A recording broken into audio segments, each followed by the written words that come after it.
ओ अरहं तुलसी अध्यात्म नीडम द्वारा आयोजित 38वां प्रेक्षा ध्यान शिविर दिनांक 18 फरवरी 1985 मध्याह्न 3:30 बजे। स्थान श्री आत्मवल्लभ समुद्र विहार, पाली, राजस्थान। विषय मन को प्रशिक्षित कैसे करें। प्रवचनकार युवाचार्य श्री महाप्रज्ञ। ज्योतिपुंज गुरुदेव, ज्योति की साधना करने वाले साधक।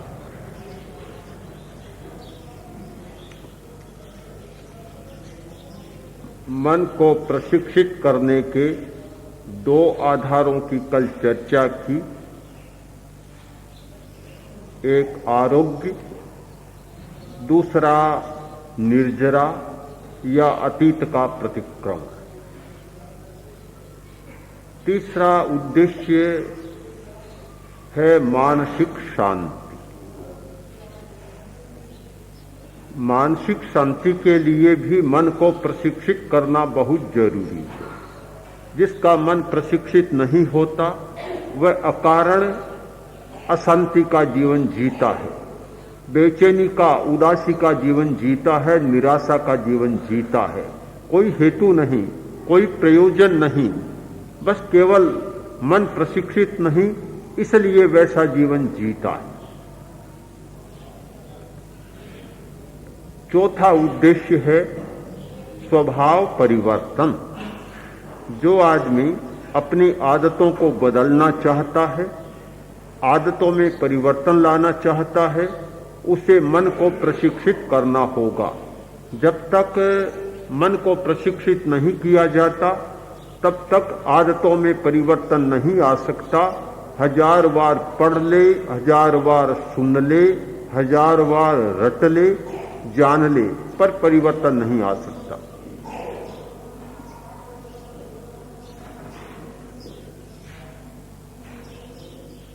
पांचवा उद्देश्य है अतीन्द्रिय ज्ञान का विकास, अंतर्दृष्टि का विकास, इंट्यूशन पावर का विकास। यह पांचवा उद्देश्य है। केवल बौद्धिक कार्य से हमारा जीवन ठीक नहीं चलता। जिस व्यक्ति में थोड़ी बहुत मात्रा में भी अंतर्दृष्टि का विकास नहीं है, इंद्रिय से परे की चेतना का विकास नहीं है, अतीन्द्रिय क्षमता का यत् किंचित मात्रा में भी विकास नहीं है, वह अच्छा जीवन नहीं जी सकता। पदार्थ का जीवन जिएगा, पदार्थ उस पर हावी रहेगा और वह पदार्थ से दबा रहेगा। वह कभी पदार्थ का स्वामी नहीं बनेगा, पदार्थ का गुलाम बना रहेगा। बहुत महत्वपूर्ण सूत्र है अध्यात्म का अतीन्द्रिय चेतना का विकास, अतीन्द्रिय ज्ञान का विकास। ये 5 उद्देश्य हैं मानसिक प्रशिक्षण के। प्रश्न वही होगा कि कैसे करें। बात बहुत अच्छी है, उद्देश्य बहुत अच्छे हैं, पर उन्हें प्राप्त कैसे करें, कैसे वहां तक पहुंच पाएं, प्रश्न है पहुंचने का। मन को कैसे प्रशिक्षित करें जिससे कि मन इतना सध जाए कि हमारे उद्देश्य पूरे हो सके। इस विषय पर हमें कुछ चर्चा करनी। मन को प्रशिक्षित करने का सबसे पहला और शक्तिशाली एक साधन है सम्यक दर्शन का अभ्यास, यानी सत्य दर्शन का अभ्यास। हमें अभ्यास करना होगा। कहीं भी पहुंचना है तो तो अभ्यास के बिना पहुंचना संभव नहीं है। जो आदमी अभ्यास नहीं करता पहुंच नहीं पाता। घर पहुंचना है तो पैरों को अभ्यास देना होगा, गति का अभ्यास करना होगा।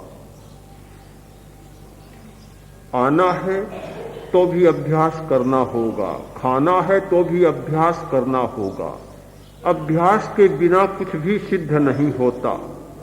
दो उपाय बतलाए, एक वैराग्य और एक अभ्यास।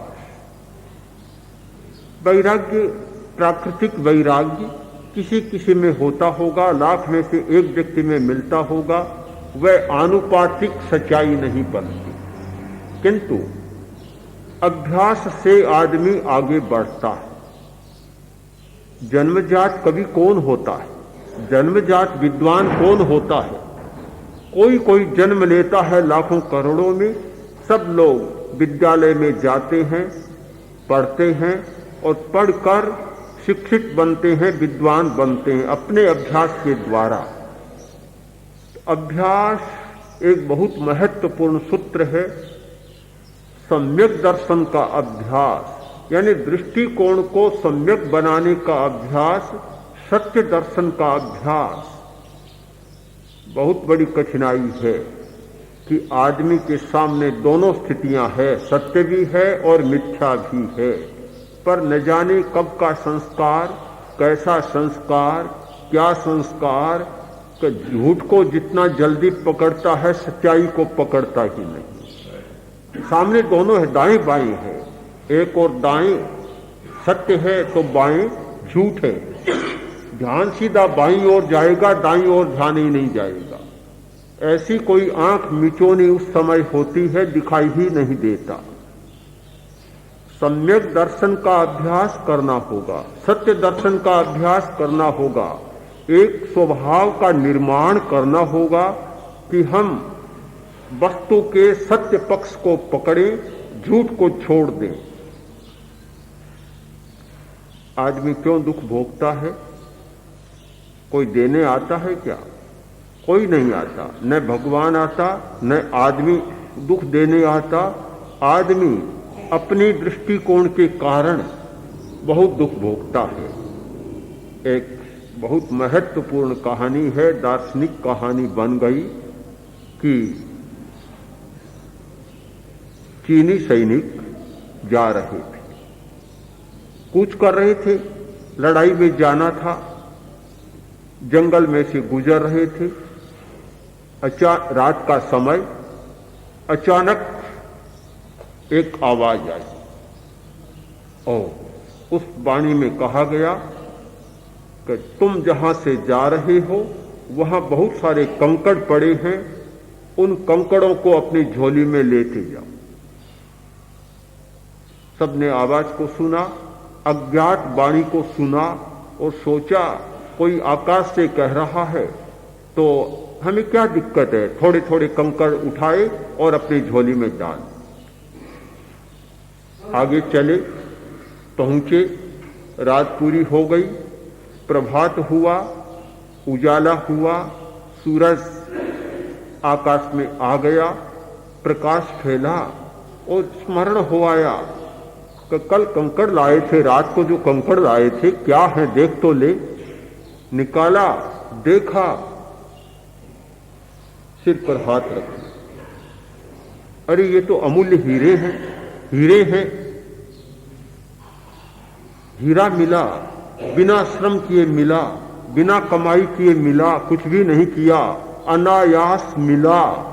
कितना सुख होना चाहिए था, सुख नहीं हुआ, सब रोने लग गए, रोने लग गए।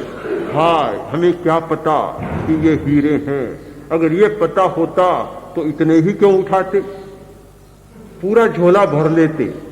सुख होना तो कहीं चला गया और दुखी बन गए, रोने लग गए। ये क्या है? ये दृष्टिकोण का विपर्यास, कि हमारा दृष्टिकोण सही नहीं है। हम हर चीज में से निराशा की भावना निकालते हैं, अधूरेपन को निकालते हैं, कमजोरी को निकालते हैं, किंतु उसमें रही हुई अच्छाई की तरफ हमारा ध्यान नहीं जाता।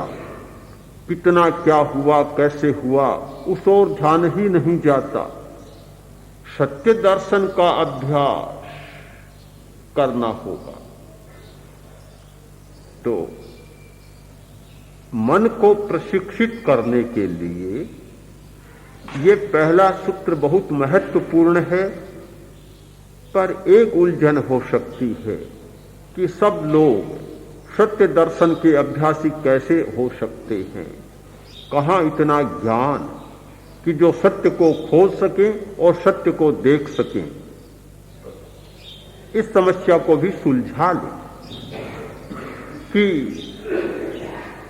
सत्य का मतलब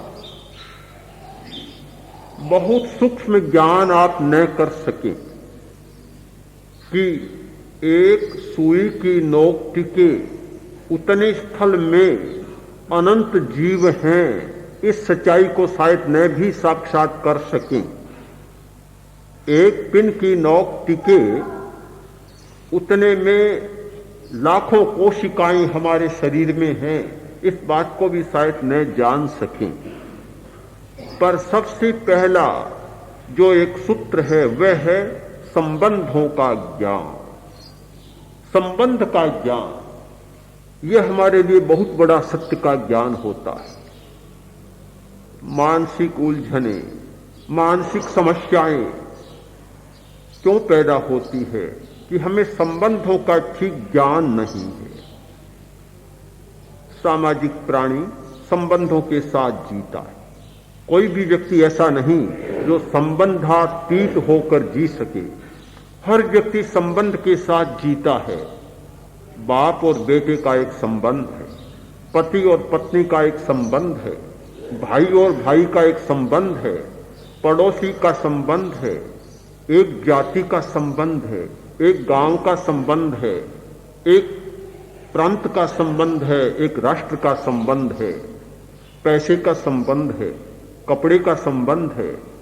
सारा जीवन संबंधों का जीवन है। संबंधातीत जीवन हमारा नहीं है। यदि हमें संबंधों का सही ज्ञान हो जाए तो बहुत आनंद का जीवन जिया जा सकता है, और संबंधों का ठीक ज्ञान न हो तो बहुत दुख का जीवन जिया जा सकता है। कोई मुनि बनता है, घर को छोड़कर साधु बनता है, उसे सबसे पहले जो एक उपाधि मिलती है, एक विशेषण मिलता है, वह है संजोगा विप्पमुक्तस्य अणगारस्य भिक्षुणो। भिक्षु कौन, सन्यासी कौन, साधु कौन? कि जो संयोगों से, संबंधों से मुक्त हो गया है।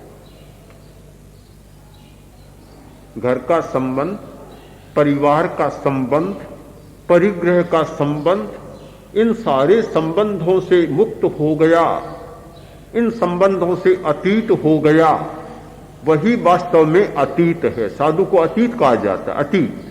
फकीर को अतीत कहा जाता है। जो इनसे अतीत हो गया, ऊपर उठ गया, वह साधु बनता है। पर इनसे हो जाने पर भी सारे संबंध तो नहीं छूटे हैं। शरीर का भी संबंध है। सबसे पहला संबंध तो है इस शरीर के साथ, फिर आता है दूसरों के साथ। शरीर का संबंध, भोजन का संबंध, साथ में रहने वालों का संबंध, ये सारे संबंध हैं। तो हमारा सत्य दर्शन संबंध दर्शन होना चाहिए, यानी संबंधों के प्रति हमारा दृष्टिकोण सही रहे। एक बार की घटना, एक भाई आया आचार्य श्री के पास, आकर बोला कि मेरा लड़का भाग गया, गुम हो गया। पता नहीं, मैं बड़ा दुखी हूं। आचार्य ने बहुत मार्मिक बात कही। उन्होंने कहा कि तुम दुखी क्यों? कि लड़का चला गया, यह तुम्हारी मूर्खता है। जब चले जाने वाले लड़के ने भी यह नहीं सोचा कि मैं चला जाता हूं तो मेरे पिता को कितना दुख होगा, उसने जब यह नहीं सोचा तो तुम फिर क्यों सोचते हो? ये बात तो बराबर होनी चाहिए। हाथी का कहते हैं ना, हाथी पांति का लेना और देना दोनों बराबर बात होनी चाहिए।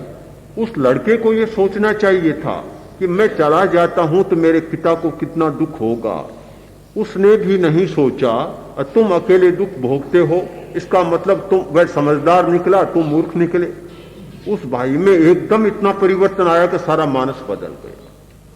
यानी संबंधों के बारे में हमारा ज्ञान सही होना चाहिए कि किसके साथ कितना संबंध, किसके साथ कैसा संबंध, यह एक स्पष्ट दर्शन होना चाहिए, स्पष्ट दृष्टिकोण होना चाहिए।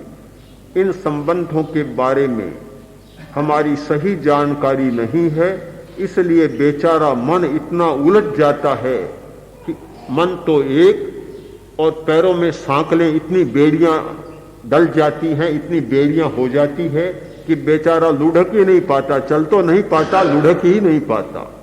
क्यों बेचारे मन को इतनी जंजीरों से जकड़ें? हम इतने स्पष्ट रहें, कभी सारा का सारा यह संबंध है और संबंध को समझकर चलना है। तो यह संबंधों के द्वारा मन को अभ्यास में लाएं, अभ्यास करें सत्य दर्शन का, यानी संबंध दर्शन का। यह हमारा सम्यक दर्शन होगा। केवल पदार्थों के नाम रट लिए, कुछ पाठ कंठस्थ कर लिया, लोग मान लेते हैं हम सम्यकदर्शी हो गए, हमारा दृष्टिकोण सम्यक बन गया। ये कोई सम्यक दर्शन नहीं होता। सम्यक दर्शन तब होता है जब ठीक संबंध की बात समझ में आ जाए। इस प्रसंग में एक बहुत महत्वपूर्ण घटना है। लाल बहादुर शास्त्री जो भारत के प्रधानमंत्री बने, इतने साधारण आदमी थे, बिल्कुल साधारण, गरीब आदमी, पढ़ने के लिए पास में कुछ नहीं, कैसे पानी को चीर कर आते और पढ़ते, कठिनाइयों से गुजरते, कोई साधन नहीं जिस व्यक्ति के पास, और मरे तब तक भी कोई साधन नहीं थे, अभाव में रहे, अभाव में मरे, किंतु एक ऐसा व्यक्ति बना जो हिंदुस्तान के लिए एक आदर्श बन गया। लाला लाजपत राय ने एक संस्था का निर्माण किया, लोक सेवा मंडल, और उसका काम शास्त्री जी संभालते। बहुत कर्मठ, निष्प्रिय, सच्चे और त्यागी पुरुष।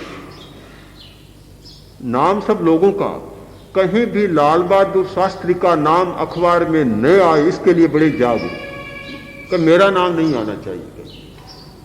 एक बार मित्रों ने कहा कि आप इतना तो काम करते हैं, नाम सब दूसरों का छपटा, आपका नाम कभी आता ही नहीं, आप क्यों संकोच करते हैं, क्यों नहीं अपना नाम देना चाहते, ये क्यों? काफी दबाव डाला, आग्रह किया, तो उन्होंने कहा कि देखो मैं मेरा नाम कभी नहीं दूंगा। क्यों नहीं देंगे? कि मुझे जो आदर्श मिला है, मुझे जो बोध पाठ मिला है, वह यही मिला है कि मेरा नाम न जाए। क्यों? कि लाला लाजपत राय ने एक दिन मुझे कहा था कि लाल बहादुर देखो, तुमने ताजमहल देखा है? हाँ देखा है। गुंबद कितनी सुंदर, कितनी बढ़िया, कितनी जाली कटी हुई, कितनी अच्छी है, सब लोगों का ध्यान उस ओर जाता है। किंतु ताजमहल क्या गुंबद के बल पर खड़ा है? कि नहीं, गुंबद के बल पर नहीं खड़ा है। तो किस पर खड़ा है? कि नींव के पत्थर के आधार पर खड़ा है। नींव के पत्थर सुंदर है क्या? न जाने कितने टेढ़े मेढ़े बेढंगे होंगे, कोई सुंदरता नहीं है। पर ये ताजमहल नींव के पत्थर पर खड़ा है, वो सुंदर कारीगिरी की हुई जाली और गुंबज के आधार पर नहीं खड़ा है। तो लोक सेवा मंडल के सदस्य को नींव का पत्थर बनना है, न कि गुंबज बनना है। ये बात मुझे कही थी और मैं उस आधार पर चलना चाहूंगा। ये एक सत्य का दर्शन है, सत्य का साक्षात्कार है। जो व्यक्ति इस सच्चाई तक पहुंच जाता है उसका मन बिल्कुल प्रशिक्षित हो जाता है, सज जाता है। नहीं तो आज की स्थिति क्या है, सारी स्पर्धा होड़ या दौड़ किस बात की है कि मेरा नाम आगे आए। बड़ी विचित्र बात है। शायद नाम आना कोई बुरी बात नहीं होगा, पर जैसा वातावरण है वह तो बिल्कुल ऐसा बन गया कि कहें तो भी अच्छा नहीं लगता और न कहें तो बात भी बहुत बुरी लगती है। बड़ी विचित्र बात देखते हैं कि पंखे की एक एक ताड़ी पर नाम। आने वाला पंखा हवा के लिए चलाएगा या नाम पढ़ने के लिए आएगा? प्रश्न तो है बड़ा। एक एक सीढ़ी पर नाम, एक एक खंभे पर नाम। यह सारा क्यों? कि हमें संबंधों का सही ज्ञान नहीं है, सत्य के प्रति हमारा मन प्रशिक्षित नहीं है। तो सबसे पहला अभ्यास जो मन को देना है वह है सत्य दर्शन का अभ्यास, यानी संबंधों के दर्शन का अभ्यास। दूसरा अभ्यास जो मन को देना है, उसे प्रशिक्षित करना है, वह है आतंक दर्शन का अभ्यास या परिणाम दर्शन का अभ्यास। आतंक दर्शन यानी मन को प्रशिक्षित करने के लिए अनेक स्थितियों में से उसे गुजारना पड़ता है, अन्यथा प्रशिक्षित होता नहीं। कभी पुचकारना होता है, कभी उत्तेजित करना होता है, कभी शांत करना होता है, कभी पास में बिठाना होता है, कभी बहुत दूर ले जाना होता है, और कभी डराना होता है। तो मन को डराना भी बहुत जरूरी है। डराते हैं, माताएं डराती हैं, बच्चा उस स्थान पर जाता है जहां की नहीं जाना चाहिए। तो मां के पास एक बड़ा सूत्र है कि वहां मत जाओ, हवा खा जाएगा, हवा खा जाएगा। क्यों? किस लिए? डराना नहीं चाहिए, अभय बनाना चाहिए, पर कभी कभी डराना भी जरूरी होता है। सामाजिक दबाव भी जरूरी होता है, भय भी जरूरी होता है जीवन यात्रा को चलाने के लिए, मन को प्रशिक्षित करने के लिए। आदमी आग में हाथ क्यों नहीं डालता? पानी का घड़ा पड़ा है, सीधा जाकर हाथ डाल देगा। आग जल रही है, हाथ क्यों नहीं डालता? इसलिए नहीं डालता कि उसके मन में डर है कि हाथ डाला कि जल गया। वह जलने के भय से आग में हाथ नहीं डालता और पानी में हाथ डाल देता। भय है। भय और आतंक दर्शन, यह भी मन को प्रशिक्षित करने का एक बहुत बड़ा साधन है।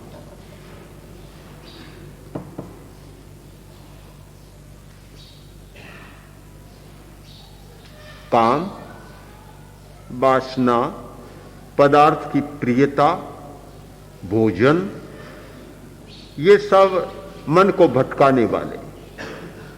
अब जब मन को प्रशिक्षित करना है तो उसे डर भी दिखाना होगा, जैसे बच्चे को डर दिखाया जाता है प्रशिक्षित करने के लिए।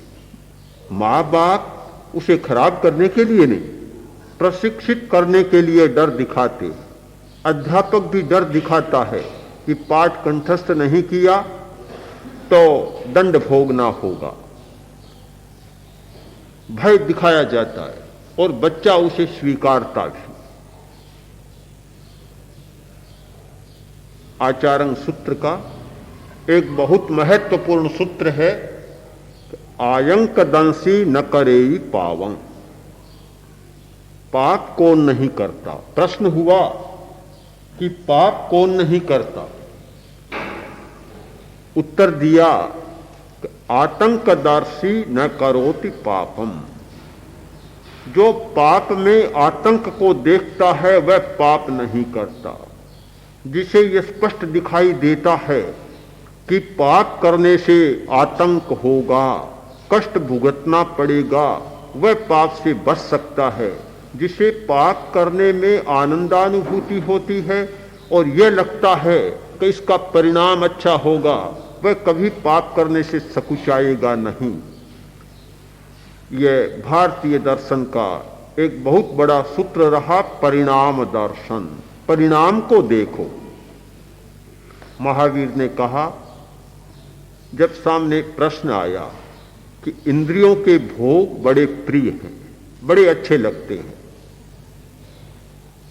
मीठी चीज खाना अच्छा लगता है कि मीठी चीज को छोड़ना अच्छा लगता है? किसी बच्चे से पूछा जाए कि चॉकलेट खाना अच्छा लगता है, चॉकलेट छोड़ देना अच्छा लगता है? किसी बड़े से पूछा जाए कि आइसक्रीम खाना अच्छा लगता है, छोड़ना अच्छा लगता है? हर किसी का उत्तर होगा कि खाना अच्छा लगता है। फिर क्यों कहा जाए कि चॉकलेट मत खाओ, आइसक्रीम मत खाओ, मिठाई मत खाओ, चीनी मत खाओ, ज्यादा नमक मत खाओ? क्यों कहा जाए?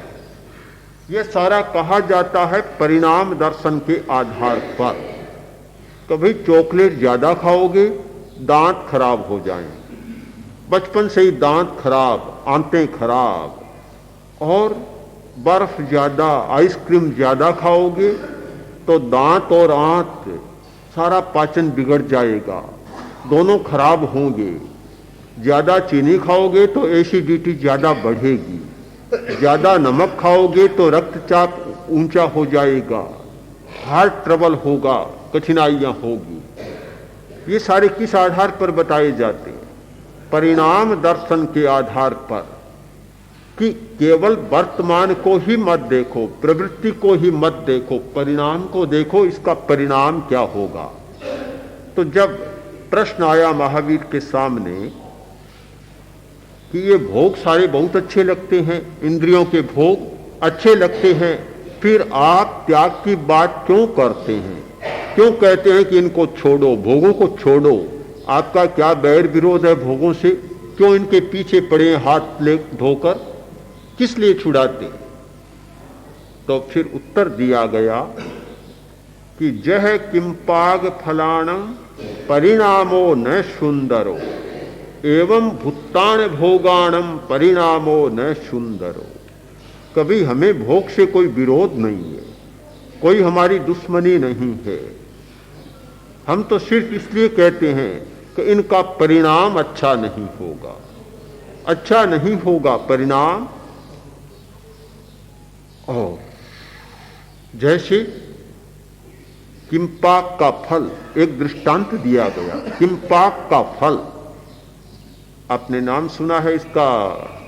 ये जो एक विष होता है कुचेला, कुचेला जो विष है, जहर है, कुचेले का फल होता है जिसे किंपाक फल कहा जाता है। दिखने में बड़ा सुंदर, मनोरम, रंग बहुत अच्छा लाल लाल, खाने में बहुत मधुर स्वादिष्ट, खाता चला जाता है। पर आदमी को पता लगता है कि यह कुचेले का फल है, किंपाक फल है। आदमी खाता नहीं, हाथ सिकुड़ जाता है, आगे नहीं बढ़ता। क्यों नहीं खाता? उसे पता है कि परिणामो न सुंदरो, खाने का परिणाम क्या होगा, खाने का अर्थ क्या होगा? मृत्यु, मौत। मीठा है, मनोरम है, कमनीय है, फिर भी आदमी नहीं खाता क्योंकि परिणाम अच्छा नहीं होता। ठीक इसी प्रकार भोग बहुत अच्छे लगते हैं, बड़े प्रिय लगते हैं, पर परिणाम अच्छा नहीं होता। इसलिए उनका निषेध किया जा रहा है, त्याग की बात कही जा रही है। यह आतंक दर्शन के द्वारा मन को प्रशिक्षित करना, भय दिखाकर मन को प्रशिक्षित करना। जब मन में अनुराग ज्यादा बढ़ जाए, पदार्थ के प्रति अनुराग, भोग के प्रति अनुराग, आसक्ति तीव्र बन जाए, अनुरक्ति हो जाए और आदमी त्याग से घबराने लग जाए, उस स्थिति में मन को अभ्यास देना होता है आतंक दर्शन का, भय दर्शन का। इसलिए बहुत ठीक कहा गया कि आयंक दंसी न करे पाप। आतंक का दर्शन करने वाला पाप नहीं करता, वह पाप से बच सकता है। और आयुर्वेद, मेडिकल साइंस, होम्योपैथी, जितनी भी चिकित्सा की पद्धतियां हैं, उन सारी पद्धतियों में भी एक बात आपको अवश्य मिलेगी कि बीमारी की चिकित्सा करना, जो बीमारी हो गई उसकी चिकित्सा करना, तो साथ साथ दूसरी बात भी मिलेगी कि बीमारी न होने देना। केवल वर्तमान की चिकित्सा नहीं, आगे भी बीमारी न आए उसके लिए भी मार्गदर्शन मिलता है। मानसिक प्रशिक्षण के लिए, मन को प्रशिक्षित करने के लिए ये भविष्य दर्शन भी बहुत जरूरी है कि भविष्य में ऐसी स्थिति न बने। एक भाई विटामिन सी की गोलियां खा रहा था। उससे पूछा कि क्यों खाते हो, कोई बीमारी है कि नहीं? बीमारी तो नहीं है। तो किस लिए विटामिन सी का प्रयोग करते हो? कि डॉक्टर ने बताया है कि इससे शरीर की रोग प्रतिरोधात्मक शक्ति बहुत अच्छी रहती है। तो कई बार वर्ष में 2, 4, 5 बार विटामिन सी का एक कोर्स ले लें तो बीमारियां नहीं हो। आदमी भविष्य की बात सोचता है कि ऐसा न हो, और न जाने कितने उपाय बतलाए गए हैं। कभी ऐसा ऐसा करो, बीमारियां नहीं होगी। सर्दी के मौसम में आदमी क्या क्या नहीं खाता, बहुत कुछ खाता है। मेथी के लड्डू खाता है, गोंद के लड्डू खाता है, और भी न जाने क्या क्या करता है। किस लिए? कभी पूरे वर्ष तक शरीर स्वस्थ रहे, बीमारियां नहीं आए। ये भविष्य दर्शन का अभ्यास, यह भी मन को प्रशिक्षित करने का एक अभ्यास है। आदमी ऐसा करता है। तीसरा मन को प्रशिक्षित करने का सूत्र वह है उपेक्षा का अभ्यास, यानी मध्यस्थ रहने का अभ्यास। मन की जटिलता ज्यादा बढ़ती है पक्षपात के कारण, और न जाने मनुष्य की कैसी प्रकृति है कि वह सीधा रहना नहीं चाहता, दाएं बाएं चला जाता है। कभी इधर झुका, कभी उधर झुका, एक पक्ष की ओर झुक जाता है, तटस्थ नहीं रहता। यह तटस्थता, मध्यस्थता उपेक्षा के बिना संभव नहीं। मन को एक ऐसा अभ्यास देना, प्रशिक्षित करने के लिए कि वह तटस्थ रह सके। तटस्थ होने का मतलब द्वंद्वातीत जीवन जी सके। द्वंद्वातीत जीवन हमारे भारतीय दर्शन का बहुत बड़ा एक सूत्र है, द्वंद्वातीत होना। वेदांत का सूत्र है अद्वैत। अद्वैत का मतलब द्वंद्वातीत होना, जहां दूसरा कोई नहीं, अकेला, केवल ब्रह्म है, उसके सिवाय कोई नहीं। यह द्वंद्वातीत अवस्था। और बहुत सारे दर्शनों का सूत्र है मोक्ष। मोक्ष का मतलब द्वंद्वातीत, जहां दूसरा कोई नहीं है। दूसरा है जैन दर्शन, सांख्य दर्शन अनंत आत्माओं को मानता है और प्रत्येक आत्मा की स्वतंत्र सत्ता को स्वीकारता है। आत्मा रहती है पर मोक्ष में द्वंद्व नहीं है, दूसरा कोई नहीं है, पर कोई किसी से संबंध नहीं, कोई किसी से लगाव नहीं, कहीं कोई टकराव नहीं। एक ही आकाश के हिस्से में अनंत आत्माएं रहती है पर सब अलग अलग, बिल्कुल निर्द्वंद्व। तो यह निर्द्वंद्व चेतना का विकास, ये भारतीय दर्शन का बड़ा महत्वपूर्ण सूत्र है। या जहां सोचा जाता है कि दर्शन का उद्देश्य है पूर्ण नैतिकता की प्राप्ति, पूर्ण नैतिक हो जाना, बहुत छोटी बात है। नैतिकता एक समाज के संदर्भ में होती है, किंतु निर्द्वंद होना किसी सामाजिक संदर्भ में नहीं है। यह सामाजिक संदर्भ से परे की बात है। नैतिकता तो बहुत नीचे रह जाती है, बहुत पहले आ जाती है, किंतु निर्द्वंद होना बहुत आगे की बात है। द्वंद होना, जहां सारी समस्याएं द्वंद्वों की समस्याएं हैं, अगर द्वंद्व मुक्त हो जाए कोई समस्या बचती है क्या? सुख और दुख, द्वंद्व का मतलब दो होना, सुख और दुख एक जोड़ा है, द्वंद्व है, तो इसीलिए समस्या है। दुख तो समस्या है ही, पर क्या सुख समस्या नहीं है? निश्चित समस्या है, क्योंकि सुख है इसीलिए तो दुख होता है। अगर सुख नहीं होता तो दुख भी नहीं होता। हम एक को समस्या मानते हैं, दूसरे को नहीं मानते, किंतु अगर सत्य का दर्शन होगा तो दोनों साथ में जुड़े हुए। प्रशंसा और निंदा एक जोड़ा है, एक द्वंद्व है। तो प्रशंसा तो अच्छी लगती है, निंदा एक समस्या है, पर क्या निंदा ही समस्या है? अगर प्रशंसा नहीं होती तो निंदा की बात ही नहीं होती। जीवन और मरण, मरण एक समस्या लगता है कि मृत्यु एक समस्या है, पर क्या जीवन समस्या नहीं है? दोनों साथ में जुड़े हुए। हमारा सारा जीवन एक द्वंद्वात्मक जीवन है, द्वंद्वों के साथ चलने वाला जीवन है। एक अभ्यास निर्द्वंद्वता का अभ्यास देना होगा मन को। ऐसे सुनने से, कहने से, पढ़ने से नहीं होगा, अभ्यास देना होता। प्रेक्षा ध्यान में एक प्रयोग कराया जाता, आकाश दर्शन का। 1 घंटा का ध्यान का प्रयोग है आकाश दर्शन। केवल आकाश की ओर देखते चले जाएं और कुछ नहीं करना है, केवल आकाश को देखना है। और बड़ा महत्वपूर्ण प्रयोग है, इतना चित्त शांत और एकाग्र होता है। यह तो होता ही है, पर साथ में एक दार्शनिक दृष्टि भी प्राप्त होती है। एक सन्यासी था, बहुत समता वाला, शांत, हर स्थिति में समान रहता। चाहे कोई कुछ कह दे, प्रशंसा कर दे तो फूलकर कुप्पा नहीं होता, गालियां दे तो सिकुड़ता नहीं, क्रुद्ध नहीं होता, बहुत पहुंचा। लोगों ने पूछा कि महाराज आप हर स्थिति में समान कैसे रहते?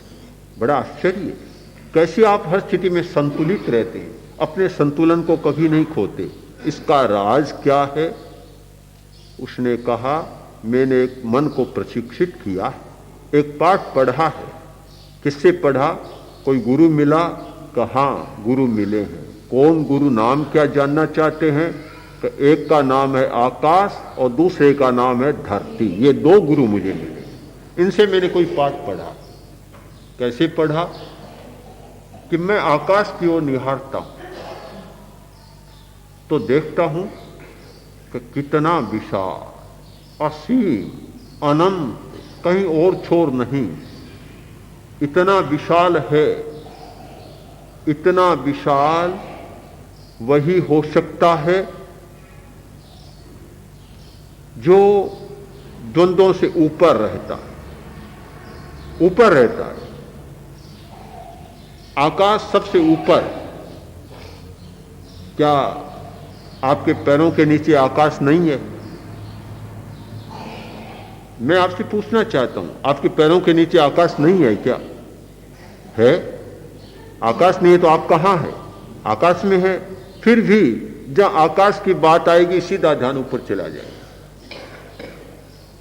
आकाश का मतलब, किसी बच्चे से पूछो आकाश कहां का? ऊपर। ऊपर है, छत से भी ऊपर है। यानी आकाश का मतलब ऊपर हो गया। ऊपर क्यों?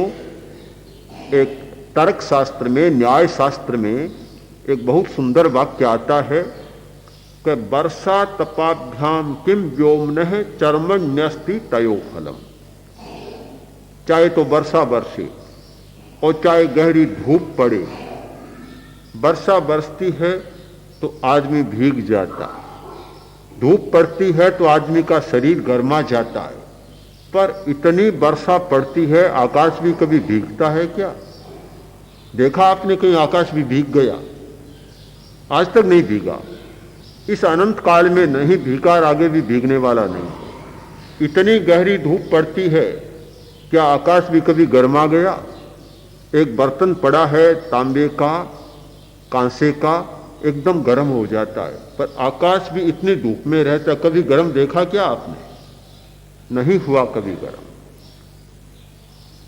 यह है ऊर्ध्वगामिता, ऊंचा होना। यानी न सर्दी का प्रभाव, न वर्षा का प्रभाव और न धूम का प्रभाव। इन सारे प्रभावों से मुक्त होना, उसका नाम है आकाश। तो मैंने आकाश से सीखा कि अप्रभावित रहना। दूसरा मेरा गुरु है धरती। मैंने धरती से सीखा कि सहिष्णु रहना, सहन करना बहुत बड़ी बात है, बहुत बड़ी समस्या है।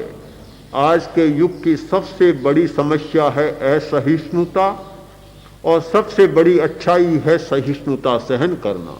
कोई किसी को सहन करना नहीं जानता। पुढ़वी समय मुनि हविज्जा, मुनि पृथ्वी के समान बने।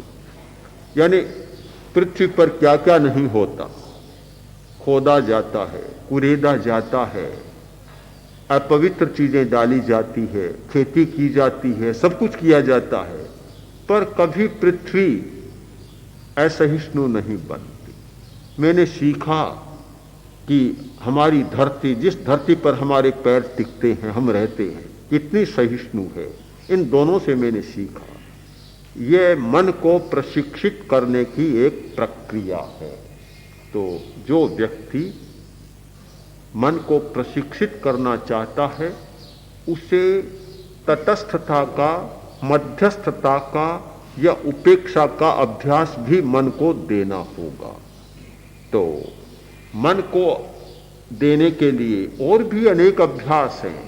आज 3 अभ्यासों की चर्चा की कि जिन्हें मन को प्रशिक्षित करना है, उन्हें कोई न कोई अभ्यास देना होगा। जो लोग अभ्यास नहीं देते और केवल बदल जाना चाहते हैं, यह 3 काल में भी संभव नहीं है। जिसे कुछ बदलना है, जिसे कुछ होना है, उसे अपने मन को प्रशिक्षित करना होगा। और मन को प्रशिक्षित करने के लिए उसे कोई सहारा देना होगा, आलंबन देना होगा, अभ्यास देना होगा। उस अभ्यास के सहारे मन का निर्माण होगा और वह एक स्थिति से बदलकर दूसरी स्थिति में जा सके।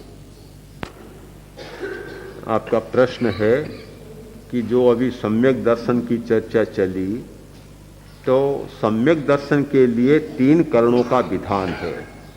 यथा प्रवृत्ति, अनिवृत्ति। तो ये जो करण हैं, इनके साथ क्या कोई मन का संबंध है या मन की स्थिति होते होते हो जाती है? बहुत अच्छा प्रश्न है कि हमारी चेतना की जो आंतरिक प्रवृत्ति है, उसे करण कहा जाता है। करण का मतलब होता है आत्मा का परिणाम, आत्मा की परिणति, वह करण है। तो यह सारी आंतरिक प्रक्रिया चलती रहती है। और ऐसे क्षण आते हैं, एक क्षण आता है अपूर्व करण का। अपूर्व करण जीवन में 2 बार ऐसे प्रसंग आते हैं कि पहले कभी ऐसी घटना नहीं घटी, एक बार सम्यक दर्शन के लिए, दूसरी बार ऊर्ध्वारोहण सपक श्रेणी के लिए। तो ये आंतरिक प्रक्रिया है। पर वह कब होगा सम्यक दर्शन? कि पहले मन को अभ्यास देना होगा।